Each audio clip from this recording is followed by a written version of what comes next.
Hello, and welcome to our panel, Expose and Repurpose, Opposing Self-Commodification.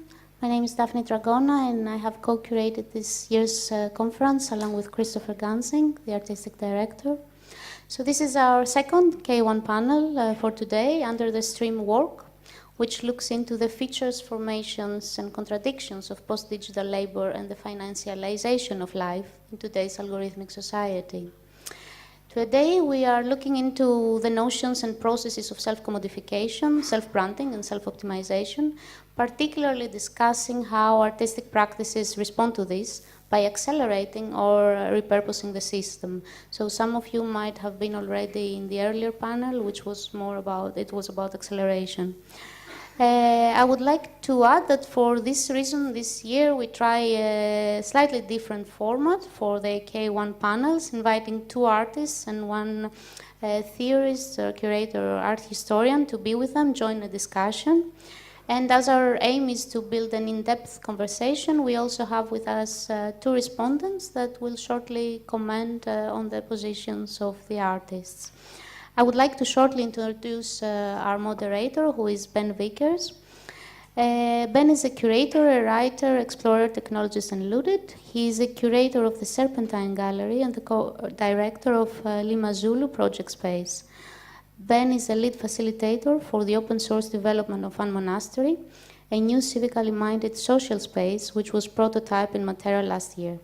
Transmediale is actually hosting the first Global and Monastery Summit in our foyer program, where new networks, collaborators, and allies are invited for meetings, workshops, and discussion throughout the festival. So please join the Monastery at the foyer as well.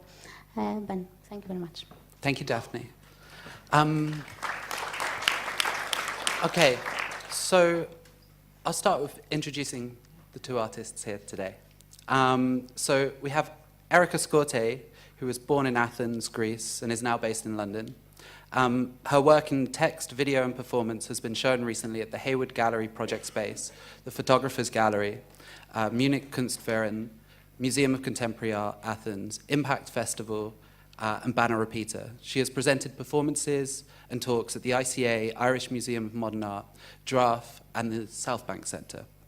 And sat next to her is Sebastian Schmieg, who is a Berlin-based artist, teacher, and programmer who works with found materials and custom software to create pieces that examine the way contemporary technologies shape online and offline realities. Previously, his work has been exhibited at Bitforms Gallery, New York, File, Sao Paulo, Brazil, 319 Schools, New York, and Impact Festival in Utrecht. So, the title of this session is Expose and Repurpose, Opposing Self-Commodification. And so to start, I wanted to reiterate some of the questions that are intended to frame the following presentations from Erika and Sebastian and the discussion that follows. And these questions are, what is better today, to be authentic or to adopt normativity as a legitimate projection of the self? To stand out or to be one among the many? Are correlations useful for what we might have in common, or are they offering the possibility to disidentify?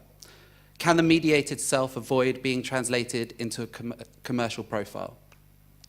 Clearly, the core suggestions set out in the description of this talk, the questions posed, and the overarching themes of Capture All, claims that whatever stance we take, our gaze is captured and orientated by suggestions, filters, and recommendations, churned through numbers and machines, ensuring that we cannot conceive of the self without a real-time projection, which perhaps by proxy might suggest that the machines and corporations who control them have or are attempting to reduce life itself into a currency, reinforced by the mantra of data as the new oil.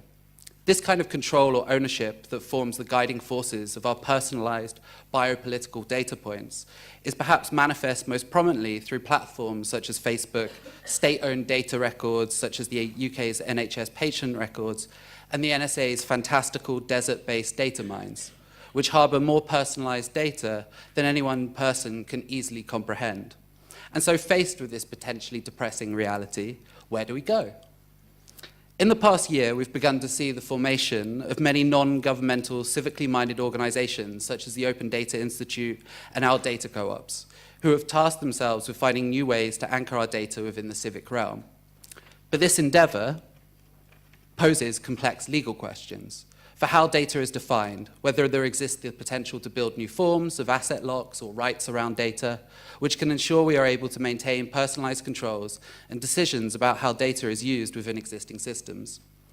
Beyond such stumbling blocks, which are quite large, such as these bureaucratic processes, there rests a more fundamental problem: a lack for the necessary metaphors, language, and public understanding necessary for society en masse to even identify the exit door from the current situation.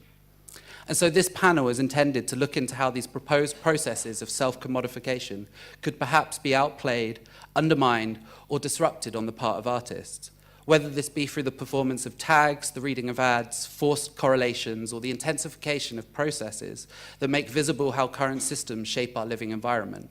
Posing the question, what happens when the user really becomes aware of these unseen processes and begins to reshape them themselves?